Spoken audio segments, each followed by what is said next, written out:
Thanks for watching.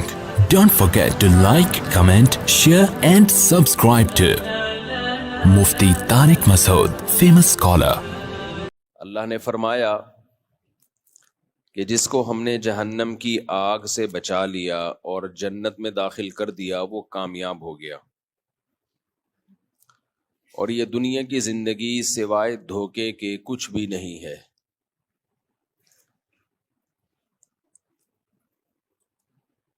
وَمَا الْحَيَاةُ الدُّنْيَا إِلَّا مَتَاعُ الْغُرُورِ، غرور عربی میں دھوکے کو کہتے ہیں، اردو میں غرور تکبر کو کہتے ہیں نا، غرور ہے، اس کو بڑا غرور ہے۔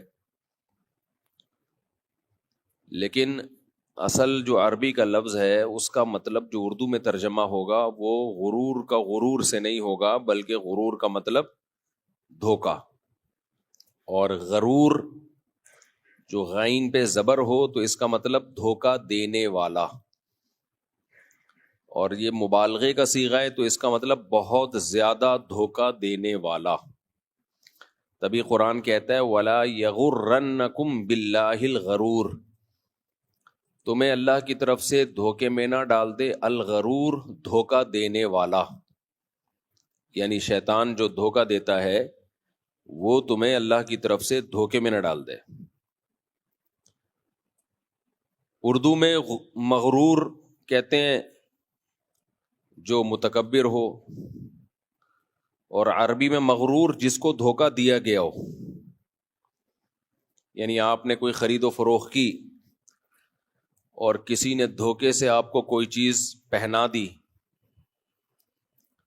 کراچی میں اکثر پہنائی جا رہی ہوتی ہیں چیزیں تو پہنانا سمجھ میں آتا ہے، بعض لوگ خاندان میں جو سب سے شرارتی لڑکی ہوتی ہے وہ آپ کو پہنا دیتے ہیں، کہتے ہیں اس نے اس خاندان میں میری اس خاتون سے شادی ہوئی تو بعد میں ایسی نکلی کہ ان سے سنبھل نہیں رہی تھی تو انہوں نے کیا کیا، آپ کو پہنا دیا، تو آپ کے ساتھ دھوکا ہو گیا۔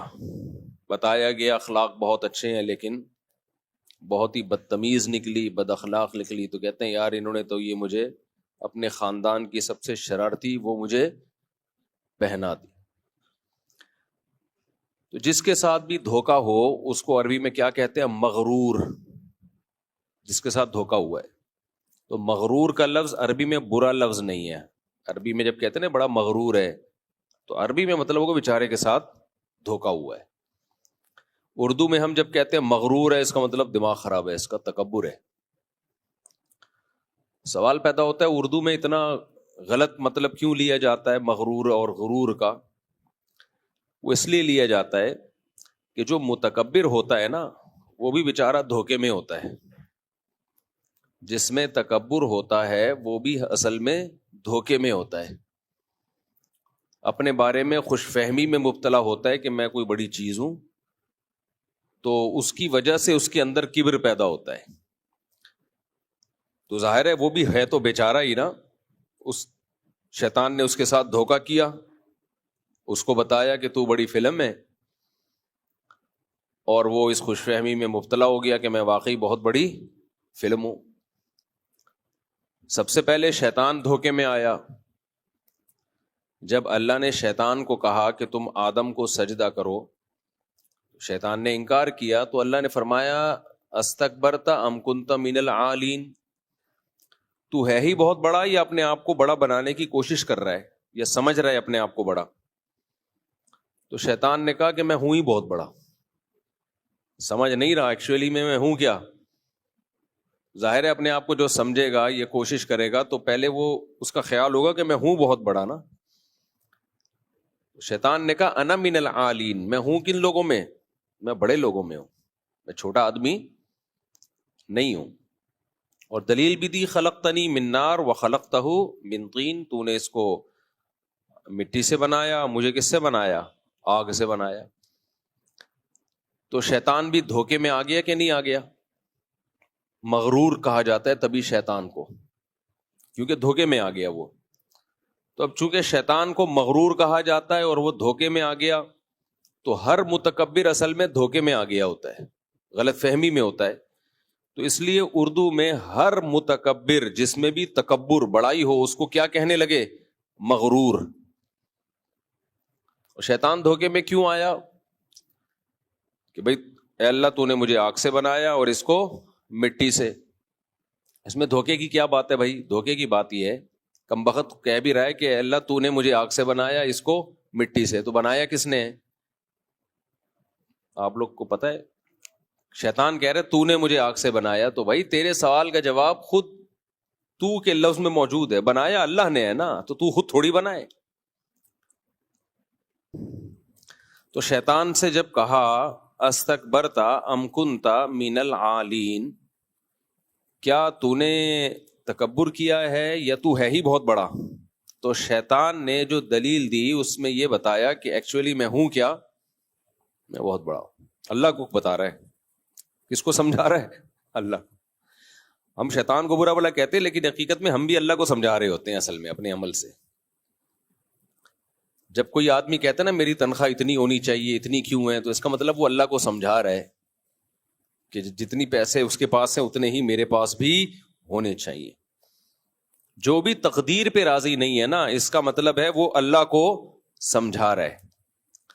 مشرکین مکہ یہ کہا کرتے تھے کہ یہ نبوت محمد صلی اللہ علیہ وسلم کو کیوں ملی ہے؟ آپ تو یتیم تھے. لولا انزل هذا القرآن على رجل من القريتين عظیم. طائف اور مکہ میں ایک فلاں شخص ہے، وہ بہت مالدار ہے، عرب کا سردار ہے، اس کو کیوں نہیں ملی نبوت؟ اللہ کو لیڈر بنانا تھا، قائد بنانا تھا، اس کو دیتا. تو قرآن نے کیا جواب میں کہا؟ اہم یقسمون رحمت ربک. پیسہ جو ہے نا وہ کم درجے کی چیز ہے. نبوت پیسہ بڑا ہے یا نبوت بڑی ہے؟ نبوت. اللہ نے کہا کہ پیسہ یہ نبوت سے بہت کم درجے کی نعمت ہے، یہ میری مرضی سے ملتا ہے، یہ تمہارے مشوروں سے نہیں میں دیتا کہ اس کو کم ملے اس کو زیادہ ملے. اگر ہمارے مشوروں سے اللہ پیسہ بانٹتا تو ہم چاہتے کہ ہمارے سیاست دانوں کو ملے ہے بھائی؟ کبھی بھی نہیں جاتے. ہم کہتے یار یہ ہماری جگہ ہو جائیں، ہم ان کی جگہ ہو جائیں. تو اللہ کہتے ہیں پیسہ جو بہت کم درجے کی چیز ہے، تم چاہتے اس کو ملے اس کو نہ ملے، لیکن وہ میری مرضی پہ ملتا ہے. تم نہیں جس کو چاہ رہے ہوتے اس کو میں دے رہا ہوتا ہوں، جس کو تم چاہ رہے ہوتے اس کو نہیں دے رہا ہوتا میں، اور کبھی دے بھی دیتا ہوں، میری مرضی ہے. تو نبوت تو اس سے اوپر کی چیز ہے. تو وہ تمہاری مرضی سے کیسے ملے گی کہ اللہ کو تم مشورہ دے رہے ہو کہ وہ طائف اور مکہ میں فلاں بڑا سردار ہے اس کو ملے، نبی صلی اللہ علیہ وسلم کو نہ ملے؟ تو یہ ہماری مرضی پہ ہوگا، یہ تمہاری مرضی پہ نہیں ہوگا. تو اللہ نے مشرکین کی ٹینشن حل کر دی کہ نہیں کر دی کہ یہ تمہارے سوچنے کا ہیڈک نہیں ہے، لیکن وہ پھر بھی سوچتے رہے اور مر گئے، سوچتے سوچتے جہنم میں چلے گئے. اور صحابہ کرام نے کہا ٹھیک ہے بھائی اللہ نے کہہ دیا یہ میری مرضی سے، تو جس کو اللہ نے نبی بنا دیا سر تسلیم خم کر لیا انہوں نے. اے محمد صلی اللہ علیہ وسلم ہم آپ کو اللہ کا پیغمبر مانتے ہیں، ختم. وہ خوش رہے، ابو بکر بنا، کوئی عمر بنا، کوئی فاروق بنا، کوئی عمر بنا، کوئی عثمان بنا، کوئی علی بنا، کوئی ابن مسعود بنا، کوئی ابو ہریرہ بنا، کوئی معاذ بن جبل بنا رضی اللہ عنہم اجمعین. اور جو مخالفت کرتے رہے وہ تقدیر پہ راضی نہیں تھے، ان کی ایسی کی تیسی ہو گئی، نہ دنیا میں سکون ملا نہ آخرت میں. تو یہ تقدیر کا عقیدہ بڑا خاندانی عقیدہ اللہ نے ہمیں دیا ہے بھائی. اور اللہ نے اس کی وجہ بتائی ہے کہ یہ میں نے اس لیے تمہیں دیا تاکہ ٹینشن ختم ہو تمہاری. ٹینشن صرف نیند کی گولیوں سے ختم نہیں ہوتی. نیند کی گولیاں کھا کے سو گے، جب اٹھو گے تو پھر وہی خیالات آئیں گے نا. تو خیالات پہ کون روک سکتا ہے بھائی؟ تھوڑی سا ریلیکس ہو جاتا ہے آدمی، جو غیر اختیاری طور پہ دماغ ادھر ادھر چل رہا ہوتا ہے وہ تھوڑا سا سیٹ ہو جاتا ہے. ورنہ جب پھر وہی خیال آئیں گے تو وہی انزائٹی، وہی ڈپریشن. تو اس کا حل اللہ نے کیا بتایا؟ اپنی طرف سے نہیں کہہ رہا بھائی. 28ویں پارے میں فرمائے لِكَيْ لَا تَأْسَوْا عَلَىٰ مَا فَاتَكُمْ وَلَا تَفْرَحُوا بِمَا آتَاكُمْ. ہم نے تمہیں تقدیر کا عقیدہ اس لیے بتایا ہے کہ جب تمہیں کوئی نعمت ملا کرے اترایا نہ کرو، خوش ہوا کرو، اترایا مت کرو. کیوں؟ یہ سوچ کے کہ یہ اللہ نے لکھی تھی. تو یہ دی کس نے؟ اللہ نے. تو جب اللہ نے ایک نعمت دی ہے تو اترانا کیسا بھائی؟ تو جب آدمی سوچتا ہے، قرآن کہتا ہے لِكَيْ لَا تَأْسَوْا عَلَىٰ مَا فَاتَكُمْ، جو نعمت تم سے چھن جائے اس پہ افسوس مت کرو. افسوس کا مطلب یہ کہ غم میں مت جاؤ بھائی، اللہ نے نہیں دینی تھی نہیں دی، ہر ایک کو ہر چیز نہیں ملتی. ولا تفرحوا بما آتاکم، اور جو نعمت ملی ہے اس پہ اتراؤ مت، بلکہ یہ سمجھو کہ کس کی دین ہے یہ؟ بولو، یہ خدا کی دین ہے، یہ اللہ کی دین ہے. جب اللہ نے دی ہے تو بھکاری بھیک پہ اتراتا تھوڑی ہے، شکر ادا کرتا ہے. کسی فقیر کو سوٹ ٹائی پہنا دیا آپ نے، نہلا دھلا کے سروس کروا کے اس کو آپ نے سوٹ ٹائی پہنا دیا اور ایک اچھا سا موبائل اس کی جیب میں ڈال دیا، تو وہ اکڑ کے چلے گا؟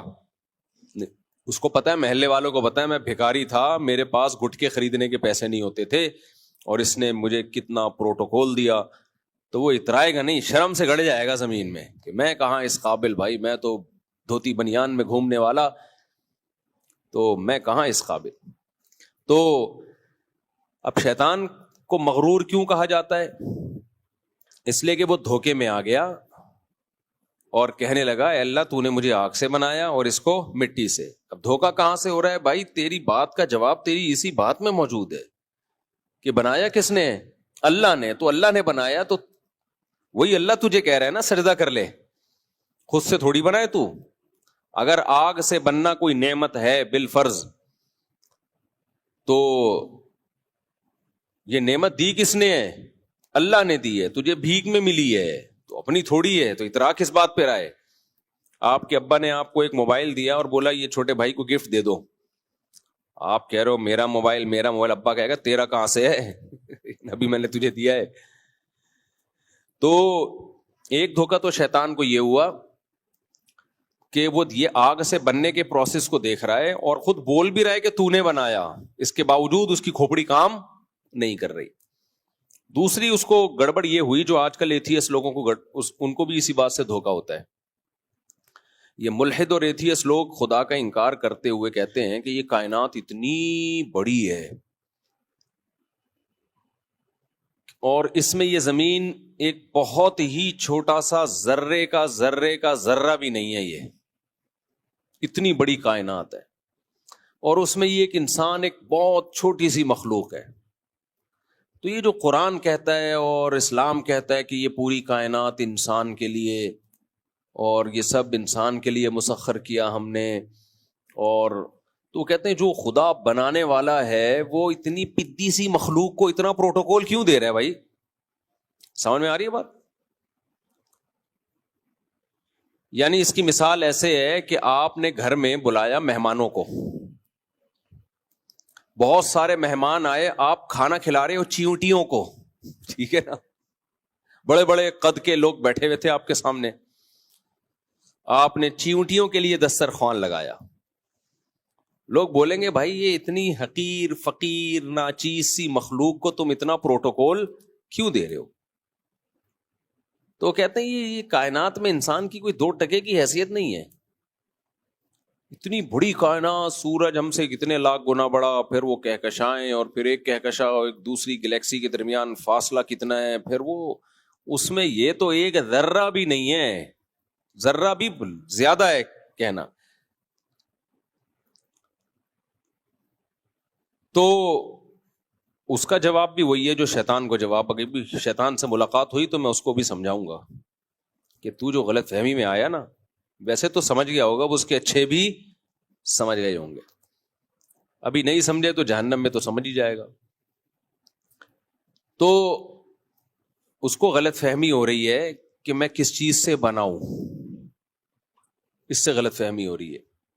تو ملحد کو بھی اس سے غلط فہمی ہوتی ہے کہ ہمارا سائز اس کائنات میں بہت چھوٹا اور ہم ایک مٹی سے بنی ہوئی مخلوق ہیں، تو کیوں خدا اتنا پروٹوکول ہمیں دے رہا ہے، کہہ رہا ہے پیغمبر بھیج رہا ہوں تمہارے لیے، آسمانی کتابیں نازل کر رہا ہوں، وَسَخَّرَ لَكُم مَا فِي السَّمَاوَاتِ وَمَا فِي الْأَرْضِ، جو کچھ آسمانوں میں زمین میں سب کا سب میں نے کس کے لیے؟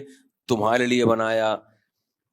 اس کا جواب یہ بھائی انسان کی فضیلت اس میٹیریل کی وجہ سے نہیں ہے جو اس میں ڈالا گیا ہے. جو جن چیزوں سے ہم بنے ہیں وہ تو فولاد ہے اور لوہا ہے، میگنیسیم ہے، اور یہ ساری میٹلز ہیں، مٹی ہے جس میں یہ سب کچھ ہوتا ہے. انسان کی فضیلت اس بات پر ہے علم الانسان ما لم یعلم، کہ انسان کے اندر سیکھنے کی صلاحیت ہے، اس کے اللہ نے کھوپڑی دی ہے سوچنے کے لیے اور سیکھنے کے لیے. یہ کھوپڑی کسی اور مخلوق کے پاس نہیں ہے.